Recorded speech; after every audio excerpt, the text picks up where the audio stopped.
I really did not want to have sex with her, but she insisted. She would not leave me alone. This woman was accused of having sex with a student in her office. Despite her appeal for leniency, watch as the judge handed down a prison sentence instead of probation. But really, this final factor that I look at is remorse. And I was so looking forward to you speaking today because I really wanted you to tell me that you were remorseful. And I didn't want you to use those words. I don't care if you don't say the word apology. But, what I was looking for was for you to say that you acknowledge the harm that you caused this young man and pretty much ruined the rest of his high school career. I didn't see it. I didn't hear it. I don't even know if you read the reports from his family, the letters from his family.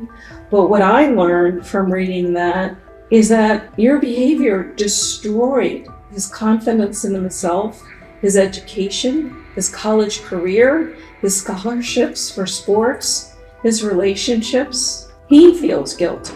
He feels shame, and he's the victim. I didn't hear or see anything that you acknowledge that. Ms. Nutley, you caused him the same trauma you suffered as a child of sex abuse. You knew what this would do to him. First, I want to address the family has asked for the maximum prison term. But when I balance everything, I do not think a 10-year prison term is the just term here. And you don't have to agree with me, but I just want you to know I did consider it seriously. And I have looked at other cases. My staff looked up other cases.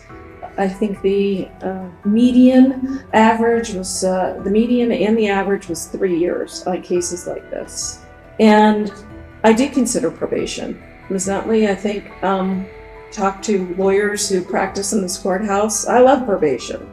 I have a 90% success rate. Of the 90% of the people I've put on probation in the last 4 years have not gone to prison.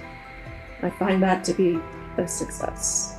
But in this situation, I believe that the proper sentence is 3 years in prison on count 1, 3 years on count 5 to be served at the same time, for an aggregate sentence of 3 years in prison. The parole board must put you on a period of post-release control of 5 years after you get out of prison. And you are also subject to Tier 3 sex offender reporting restrictions, which I'll go over in just a moment.